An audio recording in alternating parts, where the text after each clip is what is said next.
তো দেখো আমার মশলাগুলো সব ভাজা ভাজা হয়ে গেছে, কষানো হয়ে গেছে। তো এর আগে আমি ভিডিও চালিয়েছিলাম, ভিডিও মনে হচ্ছে কোনো কারণে একটু স্কিপ করে গেছে, সেই কারণে আমি দেখাতে পারলাম না। তো প্রথমে তেল দিয়ে দিয়েছি, তেল দেওয়ার পরে জিরে, শুকনো লঙ্কা, তেজপাতা, ফোড়ন দিয়ে দিয়েছিলাম। তারপরে দিয়েছিলাম টমেটো বাটা, টমেটো পেস্ট করে রেখে দিয়েছিলাম, তো দিয়ে দিয়েছিলাম। তারপরে টমেটো পেস্ট করে তারপরে দিয়ে দিয়েছিলাম আদা আর জিরে বাটা, দেওয়া হয়ে গেছে। তো দিয়ে নুন, হলুদ, লঙ্কার গুঁড়ো পরিমাণ মতো সব দিয়ে তারপরে এইরকম কালারটা এসেছে।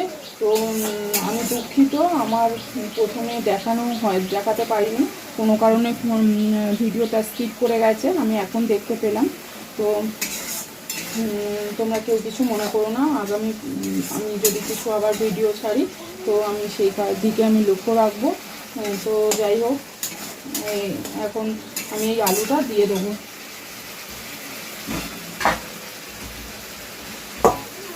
ভেজে রাখা আলুগুলো আমি দিয়ে দিচ্ছি।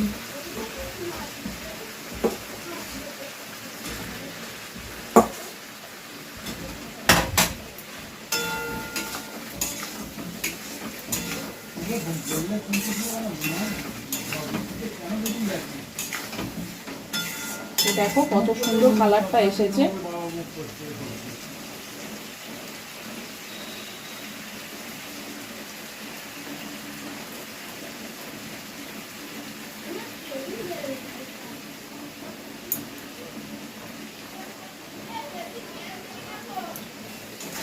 তো আমি স্টিমটা একটু কমিয়ে দিয়েছিলাম, নাহলে মশলাটা পুড়ে যাবে, ওই জন্য দেখো কি সুন্দর কালারটা এসেছে, দেখেছো?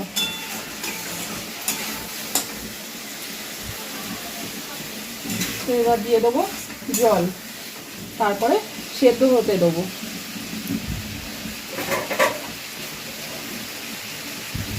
দিয়ে দিচ্ছি জল পরিমাণ মতো।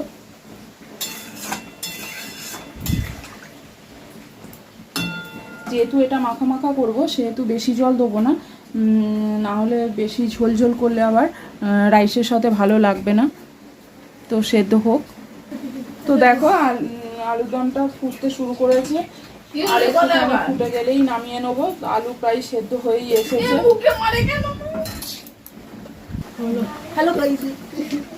তো দিয়ে দিচ্ছি একটু গরম মশলা। মা একটু গরম মশলা কম পছন্দ করে, ওই জন্য একটু অল্প করেই দিয়েছি। আর দিয়ে দিচ্ছি ঘি, ঘিটাও পরিমাণে কম দেবো।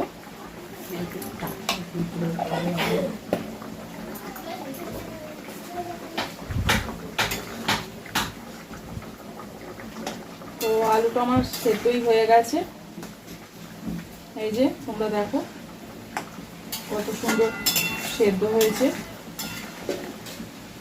আমার আলুর দম রেডি হয়ে গেছে, খালি একটু জলটা কমে গেলেই নামিয়ে নেব। তো এই যে আমার আলুর দম একবারে পুরো রেডি হয়ে গেছে, জলটাও শুকিয়ে গেছে। এবার আমি নামিয়ে নেব।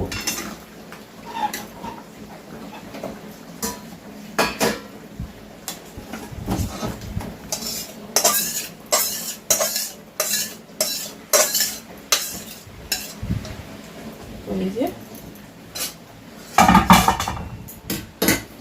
আমার আলুর দম রেডি। তো এইভাবে করবে বন্ধুরা, আলুর দম অল্প খরচায় বাড়ির কিছু ঘরোয়া উপায়ে এইরকমভাবে আলুর দম করলে খেতে ভালোই লাগে। রুটি বলো, ফ্রাইড রাইস বলো, লুচি বলো, সব কিছুতেই খেতে ভালো লাগে। আবার মুড়িতেও খেতে ভালো লাগে, যারা মুড়ি দিয়ে আলুর দম খেতে ভালোবাসে তারাও ভালো লাগবে তাদেরও খেতে। তো আজকের ভিডিওটা এখানেই শেষ করলাম। নতুন কোনো ভিডিও